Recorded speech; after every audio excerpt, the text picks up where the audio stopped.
Bonjour à toutes et à tous, bienvenue dans cette nouvelle édition du journal de la rédaction. On démarre avec une belle image de solidarité, c'est évidemment la période à 5 jours de Noël. À Lille, hier, quelques 250 bénéficiaires de l'association Le Secours Populaire ont bénéficié d'une journée festive en faisant un tour de grande roue puis en allant déjeuner au restaurant. Dimanche dernier, ce sont 600 personnes, dont 400 enfants, qui avaient été invités également par l'association pour la 4e édition des Arbres de Noël. Outre le spectacle, le Secours Populaire et ses Pères Noël verts ont offert quelques 800 places de cirque aux familles.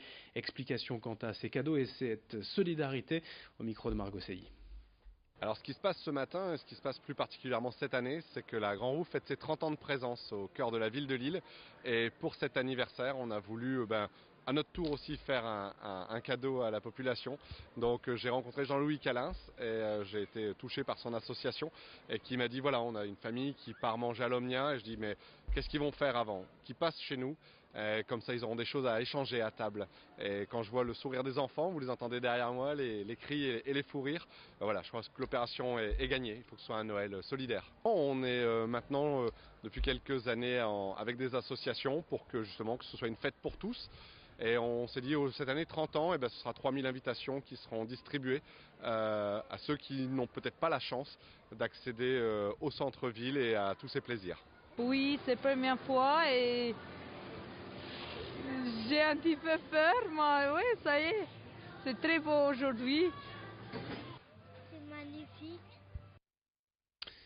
Autre forme de solidarité dans ce journal, une distribution avant l'heure de cadeaux de Noël pour les familles modestes. La 9e édition de l'opération Noël pour tous, organisée par l'association Dons Solidaires.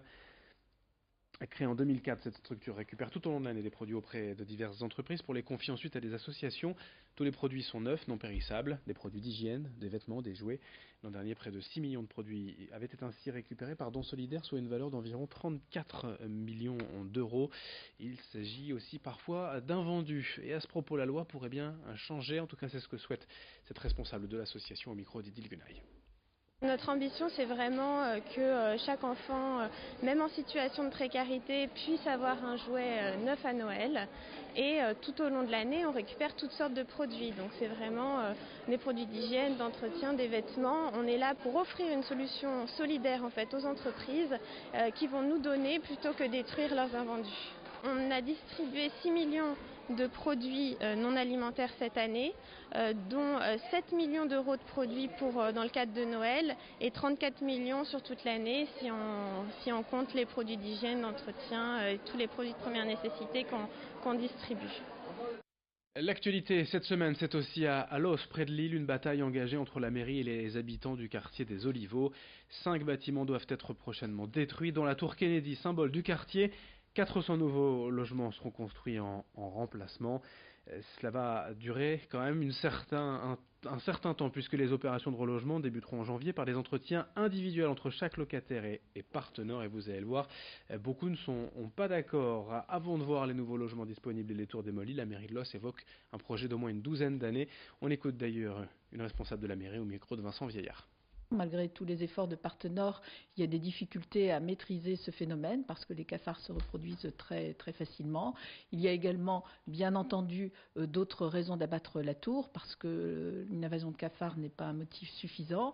Cette tour a été bâtie avec des matériaux qui remontent aux années 60. Ces matériaux ne sont plus d'usage aujourd'hui.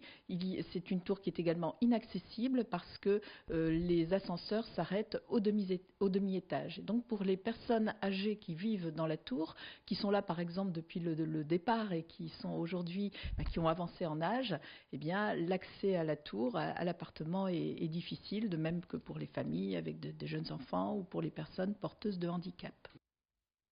Et en face, je vous le disais, certains habitants ne comptent pas se laisser faire. Ils refusent de partir, quel que soit le prix. Ils ont ainsi monté un collectif pour s'opposer à cette destruction. Ces locataires se disent en effet très attachés à leur immeuble, au confort, à la sécurité qu'ils y trouvent. La tour Kennedy étant classée immeuble de grande hauteur, 2 pompiers sont en permanence sur place et des interphones sont à chaque palier pour les contacter au moindre besoin. Ces habitants ont conscience de ce qu'ils pourraient perdre et sont persuadés qu'ils ne retrouveront pas de logement social avec autant d'avantages au même prix. Alors quoi que proposera la mairie, ils diront non. Vincent Vieillard a rencontré une de ces locataires. On dira toujours non. On est farouchement contre parce qu'on se fiche de nous, on a un mépris total de nous, on a de l'arrogance, on nous contente en disant « mais vous serez relogés ». Mais c'est toujours pareil, les décideurs sont jamais impactés par les mesures qu'ils prennent, c'est bien connu. Et de ce fait, vous voyez, tout leur est permis. On refusera toujours. C'est pour ça qu'on ne va pas aux réunions dont on va parler relogement. Ça ne rime à rien. Et puis pour terminer ce journal, nous vous proposons une idée de découverte, de voyage, une idée de cadeau aussi, pourquoi pas, pour Noël. L'ancien rédacteur en chef adjoint de La Voix du Nord, réalisateur de documentaires, président du bateau-feu à Dunkerque, Bruno Wouters, vient de publier un livre aux éditions de l'Aube, Hauts-de-France, Le Voyage. Il le présentait d'ailleurs ce mardi au bateau-feu à Dunkerque, sous la forme d'une itinérance composée de 4 parcours découvertes. Bruno Wouters explore les recoins de la nouvelle région et rencontre ses habitants pour faire connaître à tous ses richesses. Bruno Wouters, l'auteur, nous explique qu'au-delà même des paysages, le lecteur peut découvrir des portraits d'habitants des Hauts-de-France et certains secrets. On l'écoute au micro de Marine Kijek. Chaque étape déclenche des pages spéciales avec des petits portraits d'habitants. Il y a chaque fois une douzaine de portraits. Ça fait 4 étapes, 48 portraits de personnes de tous horizons, de toutes générations, de toutes origines, avec des métiers différents. Mais ils sont tous très attachés à leur territoire et ils ont tous très envie que ce territoire ne perde pas ses valeurs fondamentales. Ces valeurs fondamentales, par exemple, la valeur travail, par exemple le bonheur d'être ensemble. Ici on est à Dunkerque. Dunkerque c'est peut-être un peu la capitale du bonheur d'être ensemble, de faire la fête ensemble. Et puis le sens de la solidarité qui a toujours marqué l'histoire de la région. Fin de ce journal, merci à vous de l'avoir suivi, restez en notre compagnie puisque dans un instant, une poignée de secondes, vous avez rendez-vous avec vos prévisions météo et dès le prochain quart d'heure, l'info continue, un nouveau flash, à tout à l'heure.